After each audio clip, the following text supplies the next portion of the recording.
आप सुन रहे हैं माइंड योर बॉडी की हिंदी ऑडियो बुक समरी। ये किताब बताती है कि हमारे शरीर का दर्द, पेन और चिंता, एंजाइटी सिर्फ शारीरिक कारणों से नहीं, बल्कि दबी हुई भावनाओं, सप्रेस्ड इमोशन से भी पैदा होते हैं। ये कहानी है निकोल जे सैक्स की, जो एक मनोचिकित्सक हैं और जिन्होंने अपना जीवन पुराने दर्द और चिंता से मुक्ति के लिए समर्पित कर दिया। ये उनकी पुस्तक माइंड योर बॉडी का सार है, जो एक क्रांतिकारी कार्यक्रम प्रस्तुत करती है। ये कहानी सिर्फ एक पुस्तक का सार नहीं है, बल्कि एक यात्रा है।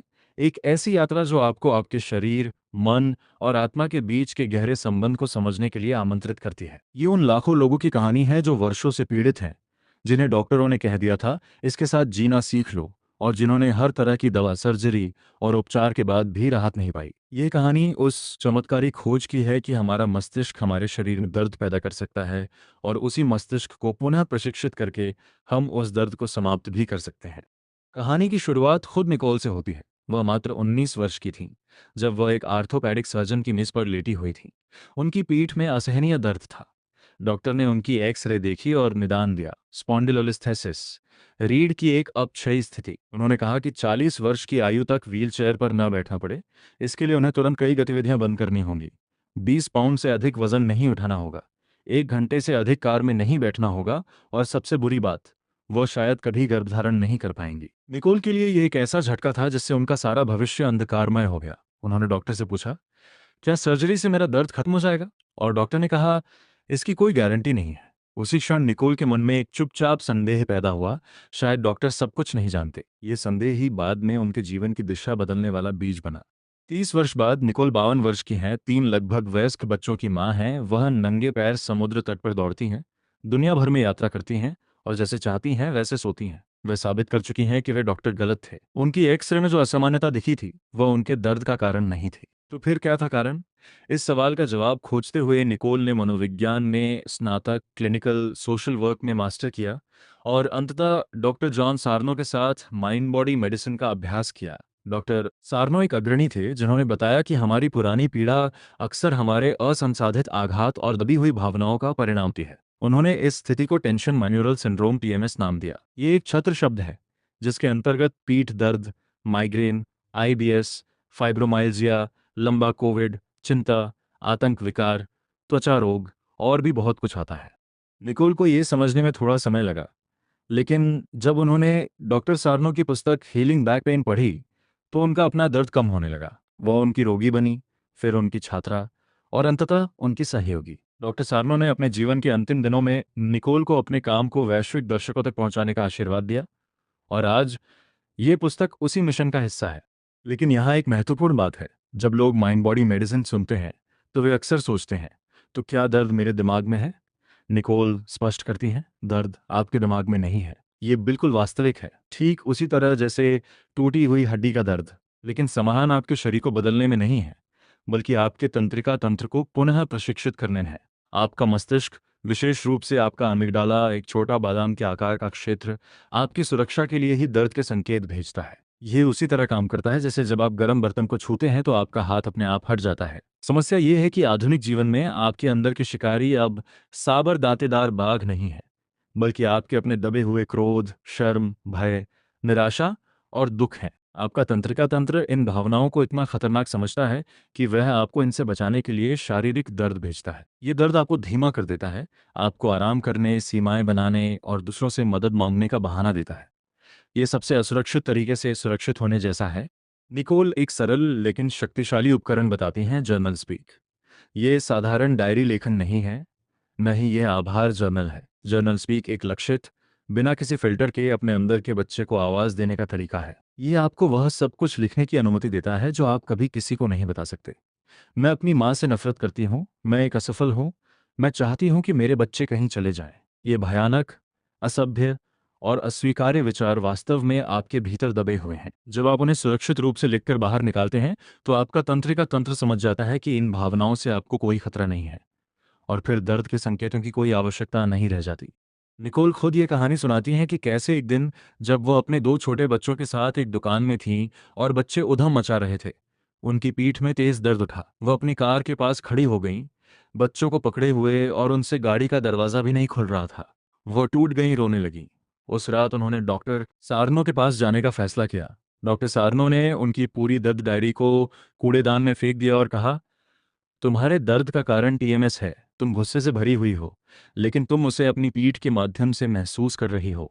उन्होंने सुझाव दिया कि निकोल हर सुबह और शाम 30 मिनट लिखें। निकोल ने 3 सूचियां बनाई: बचपन के तनाव, दैनिक जीवन की परेशानियां और व्यक्तित्व लक्षण। लेकिन जब वह मातृत्व विषय पर पहुंची तो उन्होंने पहली बार लिखा, मैं मां बनने से नफरत करती हूँ। ये एक चौंकाने वाला अपराध बोध से भरा कथन था, लेकिन जैसे ही उन्होंने इसे लिखा, उन्हें एहसास हुआ कि वह वास्तव में मां बनने से नफरत नहीं करती, वह अपनी अवास्तविक अपेक्षाओं से नफरत करती हैं। उन्होंने अपने भीतर के उस बच्चे को देखा जिसने सोचा था कि सही परिवार बनाकर वह अपने बचपन के सभी दुखों को मिटा देगी। उस सच्चाई को स्वीकार करते ही उनकी पीठ का दर्द गायब हो गया।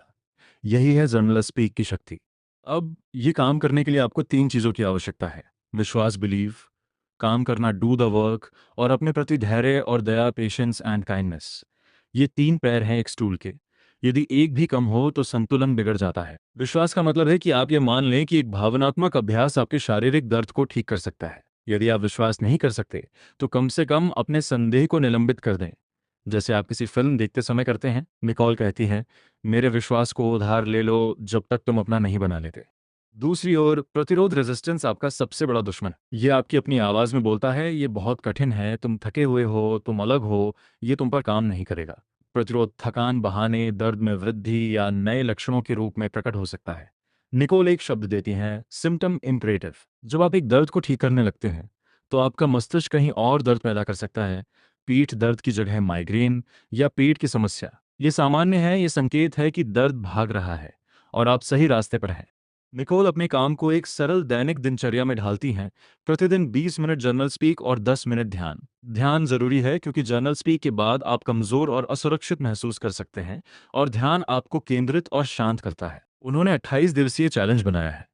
पहले दिन अपने लक्षणों की गंभीरता को 1 से 10 के पैमाने पर लिखें, फिर अगले 28 दिनों तक प्रतिदिन अभ्यास करें और अंत में फिर से मूल्यांकन करें। अधिकांश लोग 4 सप्ताह में महत्वपूर्ण सुधार देखते हैं। यह चुनौती आपके शरीर को आपका प्रमाण बनने देती है। अब इस पुस्तक में कई वास्तविक लोगों की कहानियां हैं। आइए उनमें से कुछ को सुनते हैं। लाइके नीदरलैंड की एक 35 वर्षीय यात्रा पत्रकार है। कोविड महामारी की शुरुआत में वह संक्रमित हुई। ठीक होने के बाद उनमें लंबे कोविड के लक्षण विकसित हुए: मतली, सीने में दर्द, दिल की धड़कन तेज होना, सांस लेने में तकलीफ, चक्कर आना, ब्रेन फॉग। वह स्नान तक नहीं कर पाती थीं, बिस्तर पर ही कपड़े से सफाई करती थीं। वह अकेली थीं ब्रेकअप के बाद। उन्हें लगा जैसे वह मर रही हैं। फिर उन्होंने निकोल का पॉडकास्ट सुना। उन्हें समझ आया कि उनका तंत्रिका तंत्र लगातार फाइट और फ्लाइट मोड में फंसा हुआ है। उन्होंने जर्नल स्पीक शुरू किया। उन्होंने अपने डर, क्रोध, शर्म और उन दोस्तों के प्रति रोष लिखा जिन्होंने उन्हें छोड़ दिया था। उन्होंने अपने बचपन को देखा, एक पिता जो बर्नआउट से जूझते थे, एक भाई जिसे ऑटिज्म था, और खुद को जिसने बहुत छोटी उम्र से ही दूसरों की भावनाओं को अपने से ऊपर रखना सीख लिया था। कुछ ही महीनों में वह फिर से साइकिल चलाने लगीं, फिर दौड़ने लगीं, और अब वह फिर से दुनिया भर की यात्रा कर रही हैं। वह कहती हैं, मैं सोचती थी कि मैं मर रही हूँ, लेकिन मुझे नहीं पता था कि मैं अभी जीना शुरू ही कर रही थी। गीगी बरमूडा की 27 वर्षीय हैं।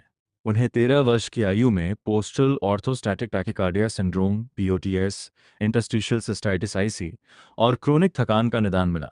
उन्होंने सालों तक हर तरह के डॉक्टर, टेस्ट और उपचार कराए, लेकिन कोई राहत नहीं मिली। एक बार उन्होंने एंटीबायोटिक्स लीं, जिससे कुछ घंटों में ही दर्द कम हो गया, लेकिन ये प्लेसिबो प्रभाव था, क्योंकि एंटीबायोटिक को काम करने में 2-4-8 घंटे लगते हैं। जब दर्द वापस आया तो उन्हें एहसास हुआ कि यह संक्रमण नहीं हो सकता। तब उनकी मां ने उन्हें निकोल का पॉडकास्ट सुनाया। गीगी को पहले गुस्सा आया, क्या तुम कह रही हो कि ये मेरे दिमाग में है? लेकिन हार मानकर उन्होंने जर्नल स्पीक शुरू किया। उन्होंने अपने परफेक्शनिज्म, अपने आत्म आलोचनात्मक स्वभाव और अपने बचपन के उन पलों को लिखा जहां उन्हें लगा कि उनकी भावनाएं मायने नहीं रखती। धीरे धीरे उनके सभी लक्षण गायब हो गए। अब वो दुनिया भर में घूमती हैं, पूरे समय काम करती हैं और निकोल के साथ ओमेगा इंस्टीट्यूट में पढ़ाती हैं। जोना स्पेन की 38 वर्षीय है। बचपन से ही उन्हें IBS और माइग्रेन था। उनके माता पिता उन्हें अति संवेदनशील कहते थे। उन्होंने सीख लिया था कि बड़ी भावनाओं को दिखाना असुरक्षित है। वह एक परफेक्शनिस्ट बन गई, हमेशा सबसे अच्छा करने की कोशिश में। 26 वर्ष की आयु में एक कार दुर्घटना के बाद उनकी पीठ, गर्दन और नितंब में भयंकर दर्द शुरू हुआ। उनकी 2 सर्जरी हुई, लेकिन दर्द वापस आ गया। तब उन्होंने निकोल को सुना। उन्होंने समझा कि उनका दर्द एक ढाल था जो उन्हें असंभव आत्म अपेक्षाओं और अव्यक्त भावनाओं से बचा रहा था। उन्होंने 6 महीने तक नियमित जर्नल स्पीक किया। आज वह पूरी तरह दर्द मुक्त हैं, दौड़ती हैं, वेट ट्रेनिंग करती हैं और अपनी बेटी को गोद में उठा सकती हैं, वह काम जो पहले असंभव था। सुजैन 25 वर्ष की थीं जब उनके लक्षण शुरू हुए। Fibromyalgia, neuropathy, IBS, chronic lime, उनके शरीर का हर तंत्र प्रभावित था। उन्होंने सैकड़ों सप्लीमेंट्स लिए, सख्त डाइट की, एंटीबायोटिक्स की उच्च खुराक ली, लेकिन कोई फायदा नहीं हुआ। उन्होंने अपना घर खो दिया, भारी मेडिकल कर्ज हो गया। एक बार वह रसोई में खड़ी थीं, बच्चों के लिए चीज़ टोस्ट बनाने की कोशिश कर रही थीं और उनके पैरों के नीचे ज़मीन खिसक रही थी। तभी उन्होंने निकोल का पॉडकास्ट सुना। उनके पति ने भी सुना और रोते हुए कहा, यही है, तुम्हें पूरी तरह से इसमें जाना है। सुजैन ने जर्नल स्पीक शुरू किया। उन्होंने अपने सारे दर्द को शब्द दिए। आज वो एक स्कूल में पूरे समय पढ़ाती हैं, हाफ मैराथन दौड़ती हैं और अपने बच्चों के साथ यात्रा करती हैं। Michael porter junior Denver nuggets के एनबीए खिलाड़ी हैं। उनकी पीठ की समस्या हाई स्कूल में शुरू हुई। 3 बार सर्जरी हुई, L4/L5, L3/L4, L2/L3, लेकिन दर्द वापस आ जाता था। उन्होंने डॉक्टर सारनो की पुस्तक पढ़ी थी, लेकिन उस समय विश्वास नहीं हुआ। फिर 2023 की गर्मियों में एक गंभीर फ्लेयर के बाद उन्होंने निकोल की 4 भाग वाली सीरीज हीलिंग योरसेल्फ देखी। उन्होंने जर्नल स्पीक और ध्यान शुरू किया। अब वो बिना दर्द के खेल रहे हैं और कहते हैं कि ये काम उनका जीवन बदल गया है। चार्लोट सिर्फ 10 वर्ष की थी जब उसने पॉइंट शूज पहनना शुरू किया। जल्द ही उसके पैरों में एक उभार आ गया, एक्सेसरी नेविकुलर बोन, जो आबादी के 14% में होता है, लेकिन आमतौर पर दर्द रहित होता है। डॉक्टर ने सर्जरी की सिफारिश की। चार्लोट की मां निकोल है, इसलिए उन्होंने कहा ये टीएमएस है। उन्होंने चार्लोट को बैठाया और उसकी परेशानियों की सूची बनाई। स्कूल, दोस्त, परफेक्शनिज्म, चार्लोट ने लिखा, और कुछ ही दिनों में उसका दर्द गायब हो गया। अब वो 16 वर्ष की है, हफ्ते में 20 घंटे बैले करती है और पेशेवरों के साथ नटक्रैकर में प्रदर्शन कर चुकी है। इन कहानियों के अलावा निकोल एक गहरी अवधारणा देती हैं, आंतरिक बच्चा, इनर चाइल्ड के साथ काम करना। एक बार जब उनके बेटे को 7वीं कक्षा में किसी पार्टी में नहीं बुलाया गया तो निकोल को बहुत चिंता हुई।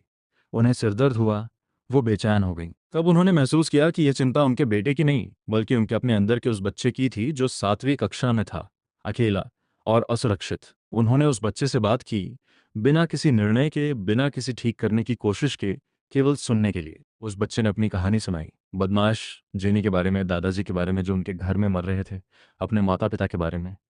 निकोल ने सिर्फ सुना और धन्यवाद दिया। उस रात वह शांति से सो गई। यह अभ्यास, अपने अंदर के बच्चे को बिना किसी रुकावट के अपनी बात कहने देना, अत्यधिक शक्तिशाली है।